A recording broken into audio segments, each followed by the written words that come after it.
Hello everyone, welcome to chemistry 360। Myself Sahban. अपने previous video lectures में हमने biomolecule start किया था और उसमें हमने कार्बोहाइड्रेट्स के अंदर मोनोसेकेराइड्स को कवर करना स्टार्ट किया था और उसके बेसिक फीचर्स और क्लासिफिकेशन के बारे में जान लिया था। अब आज के इस वीडियो लेक्चर में हम ग्लूकोज के स्ट्रक्चर और उससे शो होने वाले आइसोमेरिज्म के बारे में जानेंगे। देखिए, जब हम ग्लूकोज के स्ट्रक्चर की बात करते हैं तो ग्लूकोज के स्ट्रक्चर को तीन तरह से समझा जा सकता है। सबसे पहला है इसका ओपन चेन स्ट्रक्चर, फिर इसका क्लोज्ड या साइक्लिक स्ट्रक्चर और थर्ड हम पढ़ेंगे इसका हावर्थ स्ट्रक्चर, जो इसका एक और साइक्लिक स्ट्रक्चर है। तो देखिए, अपनी प्रीवियस वीडियो लेक्चर में हमने पढ़ा था कि ग्लूकोज का फॉर्मूला C6H12O6 होता है, यानी कि इसके अंदर 6 कार्बन पाए जाते हैं। इसमें मेन फंक्शनल ग्रुप एल्डिहाइड होता है और इसमें नेक्स्ट जितने भी 5 कार्बन होते हैं सबसे एक OH ग्रुप पाया जाता है। तो सबसे पहले हम इसका लीनियर ओपन चेन स्ट्रक्चर बनाएंगे, जिसमें सबसे पहला जो कार्बन हम लेंगे वो होगा मेन फंक्शनल ग्रुप वाला carbon, and that is none other than aldehyde. ये फर्स्ट कार्बन कंसीडर किया गया है because it is the main functional group of glucose और ये एल्डिहाइड होगा। इसके बाद हमें पता है कि इसमें लीनियर वे में 5 और कार्बन पाए जाएंगे और इस तरह से एक 6 कार्बन की स्ट्रेट चेन पाई जाएगी और ग्लूकोज का स्ट्रक्चर बनेगा। अब जो नेक्स्ट कार्बन्स हैं उसमें हर एक कार्बन से एक OH ग्रुप और एक हाइड्रोजन अटैच्ड रहेगा। तो इसमें सबसे पहले जो सेकंड नंबर का कार्बन है उससे OH राइट साइड होगा और इसका जो हाइड्रोजन होगा वो लेफ्ट साइड होगा। लेकिन जो थर्ड कार्बन है इसके अंदर अरेंजमेंट में थोड़ा डिफरेंस आएगा और थर्ड कार्बन में OH लेफ्ट साइड होगा और हाइड्रोजन राइट साइड होगा। और नेक्स्ट 3 कार्बन्स के अंदर अगेन कॉन्फ़िगरेशन क्या रहेगा, सेम रहेगा इस तरह से, ठीक है। और लास्ट वाला कार्बन होगा CH2OH। तो देखिए, ये एक लीनियर स्ट्रक्चर है ग्लूकोज का, जिसमें टोटल 6 कार्बन एटम्स मौजूद हैं। पहला कार्बन एल्डिहाइड है और उसके बाद 5 कार्बन के पास OH ग्रुप मौजूद है, यानी इसके अंदर 5 OH ग्रुप होते हैं। ये आपको साफ साफ दिखाई दे रहा है। इस स्ट्रक्चर को, ग्लूकोज के इस स्ट्रक्चर को हम क्या कहते हैं? इस स्ट्रक्चर को डी ग्लूकोज बोला जाता है। इस स्ट्रक्चर को क्या बोलते हैं? डी ग्लूकोज बोला जाता है। तो अब क्वेश्चन ये अराइज हुआ कि हमने इस स्ट्रक्चर को डी ग्लूकोज क्यों बोला, या इसके नाम के आगे हमने कैपिटल डी क्यों लगाया। तो इस डी ग्लूकोज से हमें एक्चुअल में जो हमारे पास ग्लूकोज है उसका कॉन्फ़िगरेशन पता चलता है, और इसके कॉन्फ़िगरेशन को पता करने के लिए हमें थोड़ा बहुत जाना पड़ेगा इसकी स्टीरियोकेमिस्ट्री में। तो देखिए, स्टीरियोकेमिस्ट्री क्या होती है?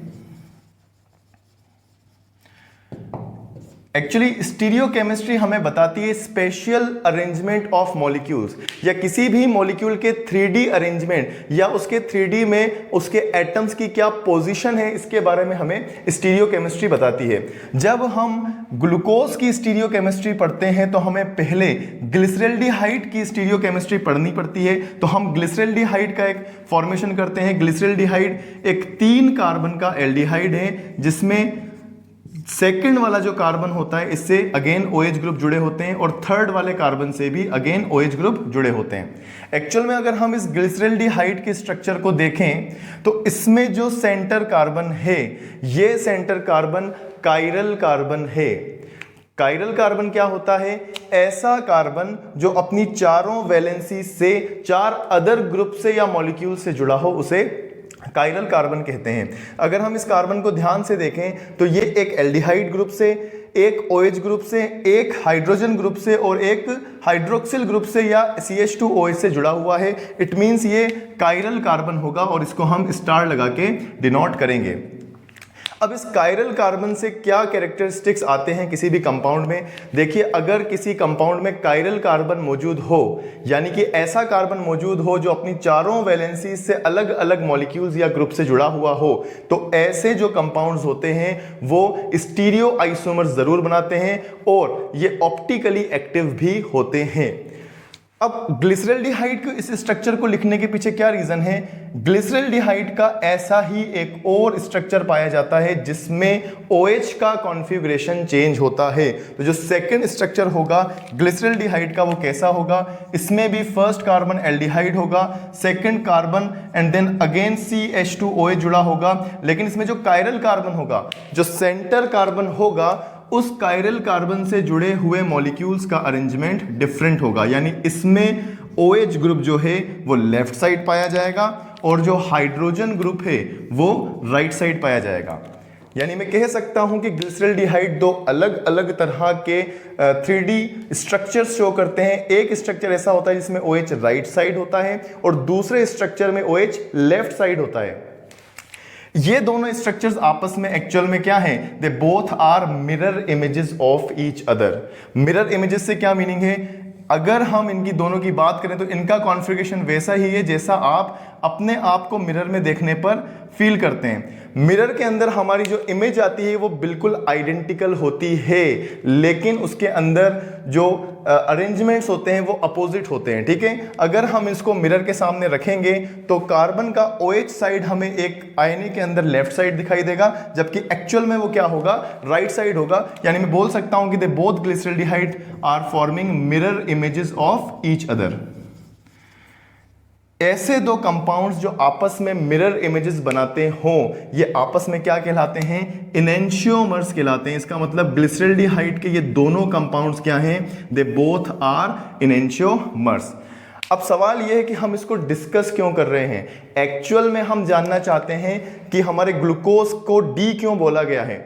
तो देखिए, ये वाला जो स्ट्रक्चर है ग्लिसरल्डिहाइड का, जिसमें ग्लिसरल्डिहाइड में OH राइट साइड मौजूद है, इसको हम पॉजिटिव स्ट्रक्चर या कैपिटल डी बोलते हैं। और जो सेकंड स्ट्रक्चर है जिसमें OH लेफ्ट साइड मौजूद है, इसको हम नेगेटिव स्ट्रक्चर या कैपिटल L बोलते हैं। और ऐसे कंपाउंड्स जो ग्लिसरल्डिहाइड के OH ग्रुप राइट साइड को ओबे करते हैं वो डी स्ट्रक्चर कहलाते हैं, और ऐसे कंपाउंड जो ग्लिसरल्डिहाइड की तरह लेफ्ट में OH शो करते हैं वो क्या कहलाते हैं, L स्ट्रक्चर कहलाते हैं। इसमें एक बात इंपॉर्टेंट और है कि हम जो ग्लूकोज है उसका कौन सा कार्बन देखेंगे। एक्चुअल में हम ग्लूकोज की, जैसा कि ग्लिसरल्डिहाइड में है, इसमें सेकंड लास्ट कार्बन हमने देखा है, तो हम ग्लूकोज का भी सेकंड लास्ट कार्बन जो है उसको देखेंगे। ये सेकंड लास्ट कार्बन का जो कॉन्फ़िगरेशन होगा, दैट इज 5th कार्बन, हम इसका कॉन्फ़िगरेशन देखेंगे। अगर इसका कॉन्फ़िगरेशन ग्लिसरल्डिहाइड के डी कॉन्फ़िगरेशन से मिलता होगा तो ये डी ग्लूकोज कहलाएगा, और अगर इसका OH ग्रुप लेफ्ट साइड मौजूद हो, यानी कि जो 5th कार्बन है वो L की तरह स्ट्रक्चर रखता होगा, तो वो क्या कहलाएगा, वो L स्ट्रक्चर कहलाएगा। अब सवाल यहां पे ये है कि ग्लूकोज का डी स्ट्रक्चर तो आपके सामने है, क्या ग्लूकोज का L स्ट्रक्चर भी पॉसिबल है? बिल्कुल ग्लूकोज का L स्ट्रक्चर पॉसिबल है। और ये कैसा दिखेगा हमें, देखिए आप ध्यान से। सबसे पहला कार्बन इसमें भी क्या होगा, एल्डिहाइड होगा।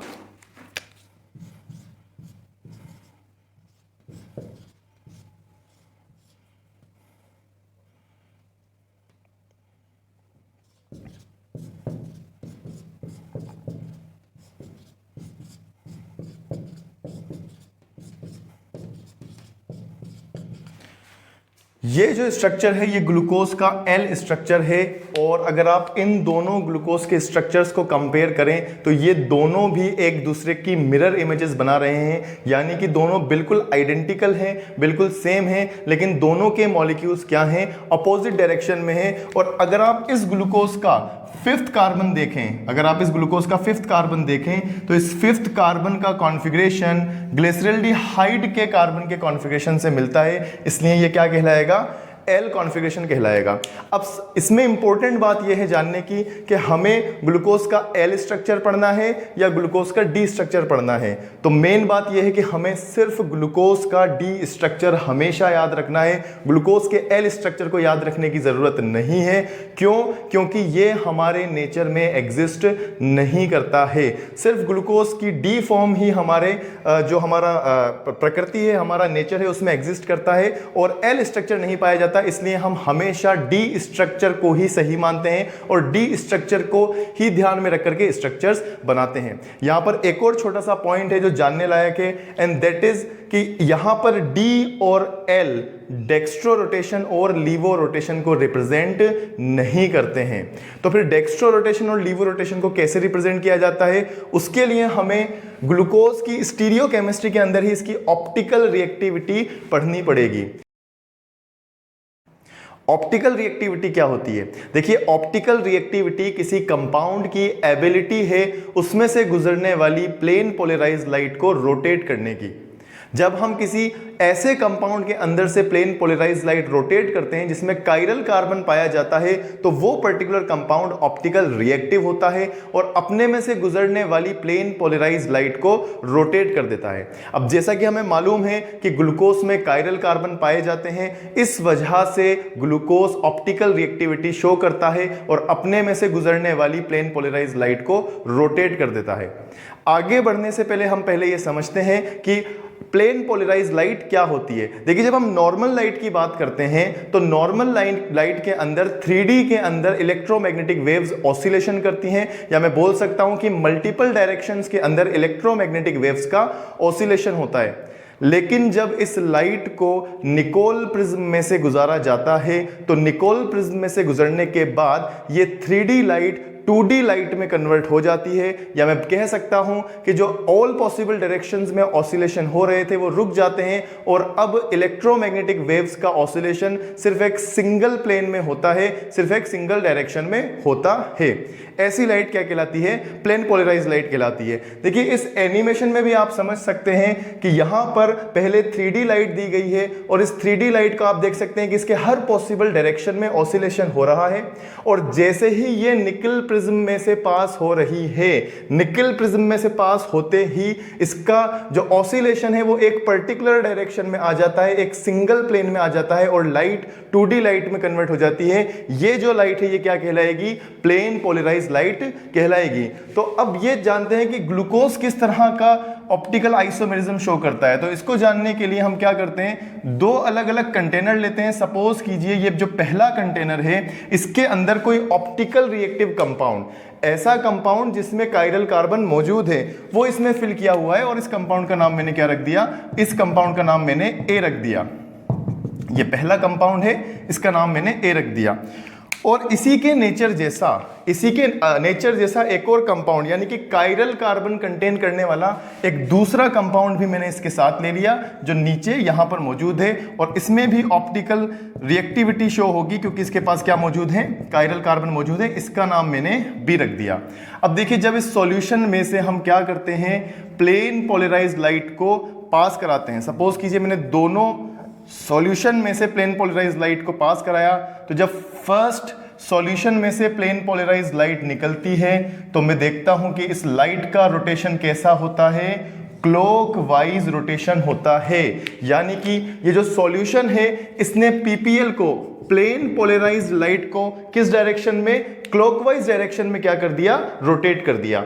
वहीं जब दूसरा ये जो बी सॉल्यूशन है इसमें से प्लेन पोलराइज्ड लाइट इंसिडेंट होती है या इसमें से होकर के गुजरती है, तो इस बार मुझे अपोजिट डायरेक्शन के अंदर क्या देखने को मिलते हैं? रोटेशंस देखने को मिलते हैं। इससे मुझे पता चला कि different optical reactive compound PPL को डिफरेंट डायरेक्शंस में रोटेट करते हैं। ऐसे ऑप्टिकल रिएक्टिव कंपाउंड्स जो प्लेन पोलराइज्ड लाइट को क्लॉकवाइज रोटेट कर देते हैं, ऐसे कंपाउंड क्या कहलाते हैं? डेक्स्ट्रो रोटेटरी कंपाउंड्स कहलाते हैं।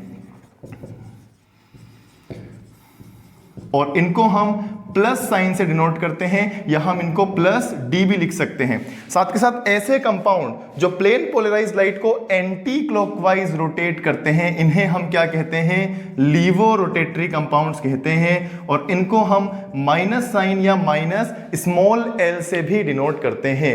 अब सवाल यह है कि ग्लूकोज कैसा रोटेशन शो करता है? देखिए, ग्लूकोज डेक्स्ट्रो रोटेटरी होता है। हमने हमारी प्रीवियस लेक्चर्स में ही पढ़ा था कि ग्लूकोज जो है वो डेक्स्ट्रो रोटेटरी होता है, यानी कि वो पीपीएल को क्लॉकवाइज रोटेट करता है। वहीं दूसरी ओर अगर आप जानना चाहें कि लीवो रोटेटरी का कोई सिमिलर कंपाउंड हो, तो ग्लूकोज का जो ऑप्टिकल आइसोमर है, देखिए आइसोमर होने के लिए केमिकल फॉर्मूला सेम होना चाहिए, और ग्लूकोज का केमिकल फॉर्मूला क्या है? C6H12O6। तो कोई दूसरा कंपाउंड जिसका केमिकल फॉर्मूला सेम हो लेकिन वो लाइट के अपोजिट डायरेक्शन शो करता हो, तो ऐसा कंपाउंड कौन होगा? फ्रक्टोज होगा। फ्रक्टोज कैसे? एंटी क्लॉकवाइज डायरेक्शंस में रोटेट करेगा लाइट को, यानी ये क्या होगा? लीवो रोटेटरी होगा, और ग्लूकोज हमारा डेक्स्ट्रो रोटेटरी होगा। ठीक है, अब यहां तक जो हमने स्ट्रक्चर पढ़े हैं वो ओपन चेन या लीनियर स्ट्रक्चर था ग्लूकोज का। अब देखिए प्रॉब्लम कहां पर आई। जब हमने ओपन चेन स्ट्रक्चर से ग्लूकोज की प्रॉपर्टीज जानना चाही तो ऐसी बहुत सारी प्रॉपर्टीज थी जो ग्लूकोज का ओपन चेन स्ट्रक्चर कंफर्म नहीं कर पाया। तो सबसे पहले वो कौन सी प्रॉपर्टी थी जो ग्लूकोज शो नहीं कर पा रहा था उसकी ओपन चेन स्ट्रक्चर से, और वो पहली प्रॉपर्टी थी शिफ्ट टेस्ट। अब ये शिफ्ट टेस्ट क्या होता है? देखिए, शिफ्ट टेस्ट एक एल्डिहाइड कंफर्मेशन टेस्ट है। किसी कंपाउंड के अंदर अगर मुझे एल्डिहाइड को कंफर्म करना है तो मैं उसमें शिफ्ट रिएजेंट डालूंगा, और शिफ्ट रिएजेंट डालने के बाद अगर मुझे मजेंटा कलर मिलता है, मजेंटा कलर का सॉल्यूशन मिलता है, इसका मतलब उस पर्टिकुलर सॉल्यूशन के अंदर एल्डिहाइड मौजूद है। और अगर मुझे शिफ्ट रिएजेंट डालने के बाद मैजेंटा कलर नहीं मिलता है और शिफ्ट रिएजेंट का कलर पहले की तरह कलरलेस बना रहता है, इसका मतलब उस सॉल्यूशन के अंदर एल्डिहाइड मौजूद नहीं है। और ये देख करके हमें आगे चलकर ये पता चला कि ग्लूकोज जो है वो शिफ्ट टेस्ट पास नहीं करता है, यानी कि जब हम ग्लूकोज के सॉल्यूशन के अंदर शिफ्ट रिएजेंट डालते हैं तो वो मैजेंटा कलर नहीं देता है। इससे हमें यह मालूम हुआ कि या तो ग्लूकोज के अंदर एल्डिहाइड ग्रुप है ही नहीं, या अगर एल्डिहाइड ग्रुप है तो वो फ्री नहीं है या फिर किसी और फॉर्म में बदल गया है। जो सेकंड प्रॉब्लम इसके ओपन चेन स्ट्रक्चर में थी वो ये थी कि जो ग्लूकोज है इसके दो डिफरेंट क्रिस्टलाइन फॉर्म्स पाई जाती हैं। पहली क्रिस्टलाइन फॉर्म होती है अल्फा ग्लूकोज और दूसरी क्रिस्टलाइन फॉर्म होती है बीटा ग्लूकोज। लेकिन इसका ओपन चेन स्ट्रक्चर अल्फा और बीटा को कैटेगराइज नहीं कर पा रहा था। इसके ओपन चेन स्ट्रक्चर से हम इसका अल्फा और बीटा स्ट्रक्चर नहीं दे सकते। तीसरी जो प्रॉब्लम अराइज हुई ओपन चेन स्ट्रक्चर में वो ये थी कि ग्लूकोज हाइड्रोक्सिल एमाइन से रिएक्शन करने के बाद ऑक्साइम बनाता है। हमने अपनी प्रीवियस लेक्चर में पढ़ा था कि जब ग्लूकोज का रिएक्शन हम किससे कराते हैं, हाइड्रोक्सिल एमाइन से कराते हैं, तो वो ऑक्साइम बनाता है। लेकिन जब ग्लूकोज के पेंटा एसीटेट का रिएक्शन, ग्लूकोज का पेंटा एसीटेट कैसे बनता है? जब ग्लूकोज का रिएक्शन एसिटिक एनहाइड्राइड से कराया जाता है तो एसिटिक एनहाइड्राइड से रिएक्शन करके ये पेंटा एसीटेट बनाता है। ग्लूकोज के पेंटा एसीटेट का रिएक्शन वापस हाइड्रोक्सिल एमाइन से किया गया तो इससे हमें ऑक्साइम नहीं मिला और ऑक्साइम का फॉर्मेशन नहीं हुआ। इससे एक बात पता चलती है कि ग्लूकोज का जो फर्स्ट कार्बन है, जो ग्लूकोज का फर्स्ट कार्बन है, उसने भी एसिटिक एनहाइड्राइड से रिएक्शन किया और वो भी एसीटेट में कन्वर्ट हो गया। इसीलिए वो पेंटा एसीटेट बनने के बाद दोबारा हाइड्रोक्सिल एमाइन से रिएक्शन नहीं कर पाया क्योंकि वहां पर एल्डिहाइड बचा ही नहीं था। तो इस रिएक्शन के थ्रू आप देख सकते हैं ये ग्लूकोज का पेंटा एसीटेट है और इस ग्लूकोज के पेंटा एसीटेट की रिएक्शन हम हाइड्रोक्सिल एमाइन से कर रहे हैं तो आगे कोई रिएक्शन नहीं हो पा रही है। इट मींस ग्लूकोज का पेंटा एसीटेट आगे चलकर ऑक्साइम से, हाइड्रोक्सिल ऑक्साइम से रिएक्शन नहीं करता है। इन तीनों प्रॉब्लम्स के बाद ऐसा माना गया कि ग्लूकोज का ओपन चेन या लीनियर स्ट्रक्चर सही नहीं है और इसके लिए आगे चलकर के ग्लूकोज का एक नया स्ट्रक्चर दिया गया जो ग्लूकोज का साइक्लिक स्ट्रक्चर कहलाता है। तो चलिए जानते हैं ग्लूकोज के साइक्लिक स्ट्रक्चर के बारे में। तो ग्लूकोज के साइक्लिक स्ट्रक्चर को समझने के लिए एक बार फिर से डिस्कस करते हैं इसका ओपन चेन स्ट्रक्चर। देखिए, ग्लूकोज के ओपन चेन स्ट्रक्चर में हमें मालूम है कि जो फर्स्ट कार्बन है ये aldehyde main functional group carbon है और उसके बाद बाकी सभी कार्बन में बहुत सारे OH ग्रुप मौजूद हैं और थर्ड कार्बन जो है उसके OH का कॉन्फ़िगरेशन डिफरेंट है। अब आगे चल के ये पाया गया, जब रिसर्चेज हुई तो ये मालूम चला कि ग्लूकोज अपनी साइक्लिक फॉर्म में ज़्यादा स्टेबल होता है और ये अपने ओपन चेन स्ट्रक्चर में ज़्यादा स्टेबल नहीं होता है। तो ग्लूकोज का साइक्लिक स्ट्रक्चर बनता कैसे है? देखिए, ग्लूकोज के साइक्लिक स्ट्रक्चर के लिए फिफ्थ कार्बन का OH, ध्यान से देखिएगा, फिफ्थ कार्बन का OH का एक्सटेंशन होता है और ये फिफ्थ कार्बन का OH जाकर के जुड़ जाता है फर्स्ट कार्बन से। इन दोनों के बीच में लिंक बन जाता है जिससे ग्लूकोज का साइक्लिक स्ट्रक्चर का फॉर्मेशन होता है। एक्चुअल में होता क्या है कि फिफ्थ कार्बन का जो OH है ये यहां से अपना हाइड्रोजन रिलीज करता है और ये हाइड्रोजन जाकर के ऑक्सीजन पर अटैक करता है जिससे ऑक्सीजन अपनी वैलेंसी फ्री करता है और इससे फिफ्थ कार्बन का H जाकर के जुड़ जाता है जिससे OH का फॉर्मेशन होता है। ऐसा करने पर कार्बन के पास भी वैलेंसी फ्री होती है और कार्बन आकर के डायरेक्टली जुड़ता है फिफ्थ कार्बन से। फर्स्ट कार्बन आके जुड़ता है फिफ्थ कार्बन से और इसके बीच में एक ऑक्सीजन लिंक होता है। तो एक्चुअल में हम कैसे बना सकते हैं ग्लूकोज का साइक्लिक स्ट्रक्चर? देखिए, फर्स्ट कार्बन जो है अभी तक हम इसको एल्डिहाइड कंसीडर कर रहे हैं जिसमें कार्बन डबल बॉन्ड ऑक्सीजन है, और उसके बाद के जो 5 कार्बन होंगे उनमें OH ग्रुप जुड़े हुए पाए जाएंगे। ठीक है, इस तरह से थर्ड कार्बन के अंदर कॉन्फ़िगरेशन थोड़ा चेंज होता है और बाकी सभी कार्बन के अंदर इस तरह से कॉन्फ़िगरेशन पाया जाता है। और ये फिफ्थ कार्बन है, इसके अंदर भी कॉन्फ़िगरेशन इस तरह से होगा। इस फिफ्थ कार्बन का H ग्रुप जाकर के अटैक करेगा ऑक्सीजन पर और इससे क्या करेगा, ऑक्सीजन से जाके जुड़ जाएगा, जिससे ऑक्सीजन अपनी वैलेंसी को फ्री करेगा और मुझे कुछ ऐसा स्ट्रक्चर देखने को मिलेगा कि यहां पर क्या आ जाएगा, OH ग्रुप आ जाएगा। ऐसा करने से इस फर्स्ट कार्बन के ऊपर वैलेंसी फ्री हुई और ये फर्स्ट कार्बन आकर के जुड़ेगा किससे, फिफ्थ कार्बन के ऑक्सीजन से, यानी इन दोनों के बीच में क्या जनरेट हो जाएगा, एक ऑक्सीजन लिंक या एक ग्लाइकोसाइडिक लिंक जनरेट हो जाएगा। यानी ग्लूकोज का साइक्लिक स्ट्रक्चर ग्लूकोज के फर्स्ट कार्बन और फिफ्थ कार्बन के अटैच होने से बनता है और ग्लूकोज के फिफ्थ कार्बन का जो OH ग्रुप होता है, ये OH ग्रुप एक्सटेंड होकर के फर्स्ट कार्बन से जुड़ता है, जिसमें हाइड्रोजन जो है वो ऑक्सीजन से जुड़ता है और कार्बन जो है वो ऑक्सीजन के थ्रू फिफ्थ कार्बन से जुड़ता है और इस तरह हमें ग्लूकोज का एक साइक्लिक स्ट्रक्चर देखने को मिलता है। अब ग्लूकोज के साइक्लिक स्ट्रक्चर से एक नई प्रॉपर्टी जनरेट हुई और वो नई प्रॉपर्टी थी ग्लूकोज के फर्स्ट कार्बन की वजह से। अब अगर आप ग्लूकोज के स्ट्रक्चर को ध्यान से देखें तो ग्लूकोज के हर कार्बन पर OH मौजूद है। अब इसका जो एल्डिहाइड कार्बन था वो भी किस में कन्वर्ट हो गया है, वो भी OH और H में कन्वर्ट हो गया है। एक्चुअल में ग्लूकोज के साइक्लिक स्ट्रक्चर में जो पहला कार्बन होता है ये फ्री कार्बन कहलाता है, या हम बोल सकते हैं कि ये कार्बन इंटरकन्वर्जेबल होता है, इसमें फ्री रोटेशंस होते हैं और इस कार्बन को हम एनोमेरिक कार्बन भी बोलते हैं। क्या बोला जाता है इस कार्बन को, एनोमेरिक कार्बन भी कहा जाता है। इस एनोमेरिक कार्बन के इंटर कन्वर्जन की वजह से, मतलब ये क्या करेगा, रोटेट करके OH इधर भी आ सकता है और इधर भी आ सकता है।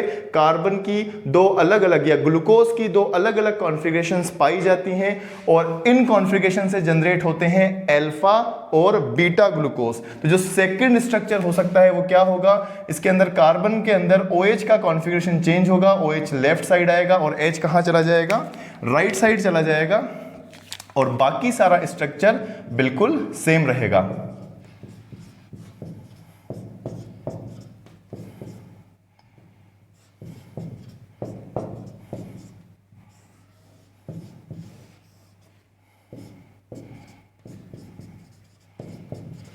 देखिए ध्यान से देखिए, जो फर्स्ट कार्बन था इसका कॉन्फ़िगरेशन चेंज हो गया है।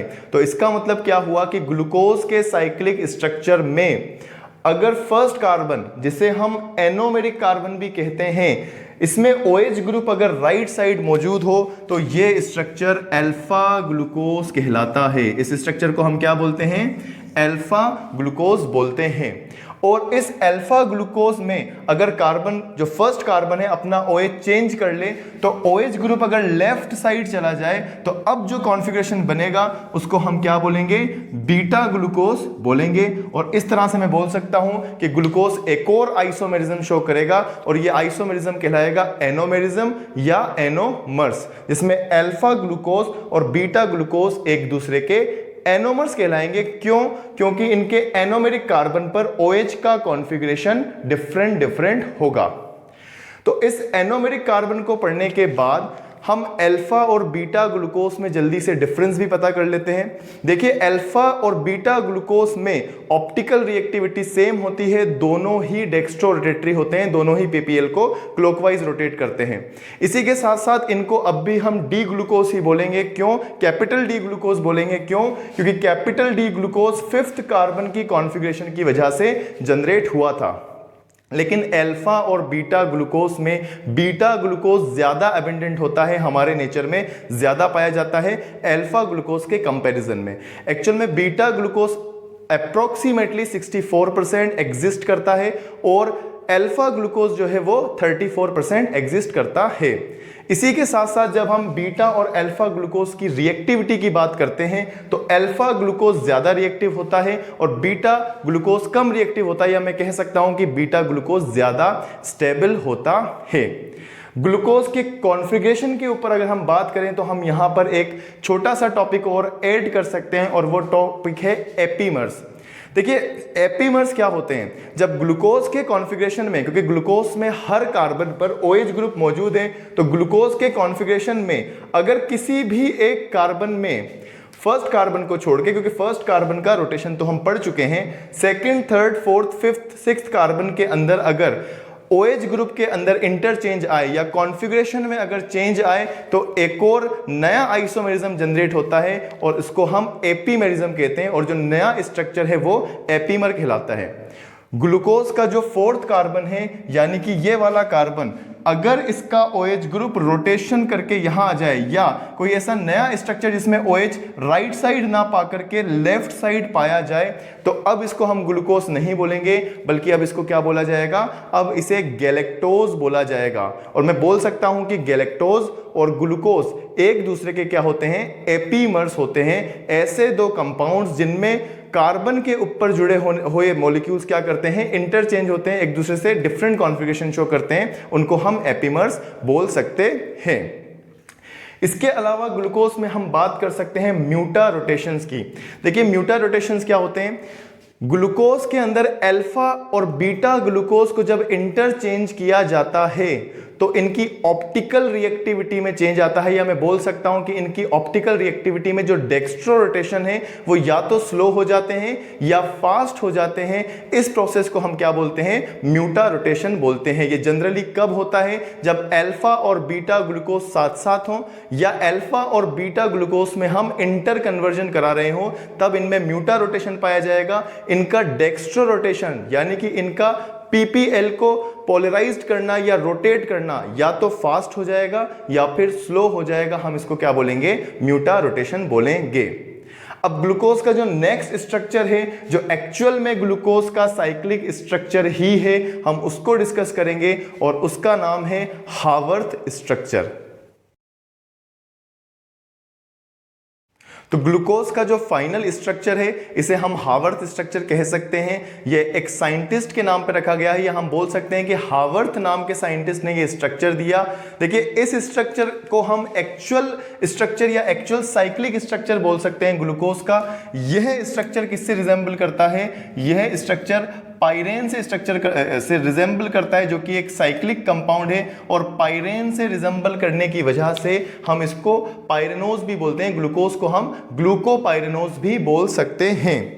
अगर हम ग्लूकोज के पाइरेनोज स्ट्रक्चर की बात करें, या हम बोल सकते हैं ग्लूकोज के हावर्थ स्ट्रक्चर की बात करें, तो इसमें एक्चुअल साइक्लिक रिंग के थ्रू ग्लूकोज को डिनोट किया गया है, जिसमें हमें मालूम है कि फर्स्ट और फिफ्थ कार्बन के बीच में क्या पाया जाएगा, फर्स्ट और फिफ्थ कार्बन के बीच में ग्लाइकोसाइडिक लिंक पाया जाएगा। ठीक है, अब इसके फर्स्ट कार्बन पे कॉन्फ़िगरेशन कैसा होगा, H ऊपर होगा और OH नीचे होगा। उसके बाद सेकंड कार्बन पे भी सेम कॉन्फ़िगरेशन होगा, H ऊपर और OH नीचे। और हमें मालूम है कि जो थर्ड कार्बन है उस पर कॉन्फ़िगरेशन चेंज होता है and then again configuration same हो जाता है, और फिफ्थ कार्बन से जुड़ा होता है सिक्स्थ कार्बन। ये स्ट्रक्चर जो आपके सामने है इसे ही हम क्या कहते हैं, ग्लूकोज का हावर्थ स्ट्रक्चर कहते हैं, जो पाइरेन से मिलता जुलता है, इसीलिए हम ग्लूकोज को क्या बोलते हैं, पाइरेनोज भी बोलते हैं। ये स्ट्रक्चर अल्फा ग्लूकोज का है। अल्फा ग्लूकोज क्यों है, क्योंकि इसमें OH जो है वो नीचे की साइड है और H ऊपर की साइड है, इसलिए हम इसको क्या बोलेंगे, अल्फा ग्लूकोज बोलेंगे। अगर हम इसका बीटा ग्लूकोज स्ट्रक्चर बनाना चाहें तो वो भी इसी की तरह होगा, यानी कि मैं क्या करूंगा, अगेन एक साइक्लिक स्ट्रक्चर बनाऊंगा और इस साइक्लिक स्ट्रक्चर में सिर्फ पहले कार्बन का कॉन्फ़िगरेशन रिवर्स कर दूंगा, यानी OH को ऊपर ले जाऊंगा और H को नीचे ले आऊंगा। बाकी सारी जो कॉन्फ़िगरेशंस होंगी वो सेम रहेंगी, और इस तरह से मुझे क्या मिल जाएगा, बीटा ग्लूकोज का स्ट्रक्चर भी मिल जाएगा। तो ये अल्फा और बीटा ग्लूकोज के हावर्थ स्ट्रक्चर हैं, जो ग्लूकोज के एक्चुअल साइक्लिक स्ट्रक्चर हैं, और ये स्ट्रक्चर पाइरेन से मिलते जुलते हैं, इसलिए हम इनको पाइरेनोज स्ट्रक्चर भी बोल सकते हैं। तो ये ग्लूकोज के हमने सभी स्ट्रक्चर और उसके सभी आइसोमेरिज्म के बारे में इस वीडियो लेक्चर में जाना। इस वीडियो लेक्चर में हमने क्या क्या जाना उसको एक बार रिवाइज करते हैं। सबसे पहले हमने ग्लूकोज का ओपन चेन स्ट्रक्चर पढ़ा, जिसमें हमने जाना कि ग्लूकोज के अंदर 6 कार्बन लीनियर वे में अरेंज होते हैं। पहला कार्बन एल्डिहाइड का होता है और उसके बाद बाकी सभी 5 कार्बन में कार्बन के साथ OH ग्रुप जुड़े होते हैं, जिसमें से तीसरा कार्बन सिर्फ कॉन्फ़िगरेशन में चेंज शो करता है और बाकी सभी कार्बन के अंदर OH राइट साइड होता है। आगे चल के हमने ग्लूकोज का साइक्लिक स्ट्रक्चर पढ़ा, जिसमें हमने जाना कि ग्लूकोज का जो पहला कार्बन होता है ये ग्लूकोज के 5वें कार्बन के साथ ऑक्सीजन लिंक के थ्रू जुड़ता है और पहले कार्बन के ऑक्सीजन से हाइड्रोजन जुड़ने की वजह से इस पर भी OH जनरेट हो जाता है और इस OH जनरेट होने की वजह से ग्लूकोज के कॉन्फ़िगरेशन में चेंज आता है और पहला कार्बन जो कि एनोमेरिक कार्बन है, फ्री कार्बन है, ये रोटेशन शो करता है जिससे अल्फा और बीटा ग्लूकोज बनते हैं। थर्ड स्ट्रक्चर हमने हावर्थ स्ट्रक्चर पढ़ा। हावर्थ स्ट्रक्चर इसका एक्चुअल साइक्लिक स्ट्रक्चर है जो पाइरेन से मिलता जुलता है, इसलिए हमने इसको पाइरेन स्ट्रक्चर या पाइरेनोज भी कहा। इसमें क्या होगा, फर्स्ट और फिफ्थ कार्बन 5 कार्बन की एक रिंग पाई जाएगी जिसमें फर्स्ट और फिफ्थ कार्बन के बीच में ऑक्सीजन लिंक पाया जाएगा। साथ के साथ हमने ग्लूकोज के आइसोमेरिज्म के बारे में जाना। ग्लूकोज पे सबसे पहले हमने जो कॉन्फ़िगरेशन पता किए वो इसके कैपिटल D और कैपिटल L थे। कैपिटल D ग्लूकोज क्यों बोला जाता है, क्योंकि ये ग्लिसरल्डिहाइड के कायरल कार्बन से मैच करता है, उसके D स्ट्रक्चर से मैच करता है, या हम कह सकते हैं कि इसके 5th कार्बन में OH राइट साइड होता है, इसलिए हमने इसको कैपिटल D बोला। उसके बाद हमने इसकी ऑप्टिकल रिएक्टिविटी पता की। हमने पता किया कि ग्लूकोज से अगर प्लेन पोलराइज्ड लाइट को पास किया जाए तो ग्लूकोज इसे कैसे रोटेट करेगा, इसे क्लॉकवाइज रोटेट करेगा, it means glucose dextrorotatory होता है।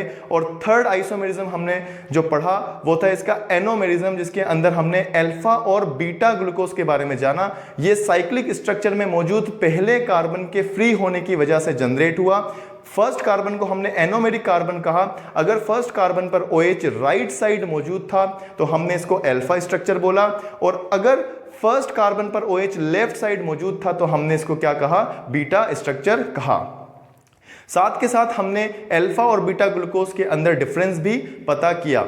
तो ये ग्लूकोज की कंप्लीट नॉलेज मैंने आपको प्रोवाइड करवा दी है। इस चैप्टर से रिलेटेड क्वेश्चंस आपकी स्क्रीन पर मौजूद हैं, आप इनको सॉल्व कर सकते हैं और अपनी नोटबुक में भी लिख सकते हैं। अगले वीडियो लेक्चर में हम ग्लूकोज के एक आइसोमर फ्रक्टोज के ऊपर डिस्कशन करेंगे, उसके स्ट्रक्चर और उसके आइसोमेरिज्म के बारे में जानेंगे। आज की क्लास में इतना ही। Thank you so much.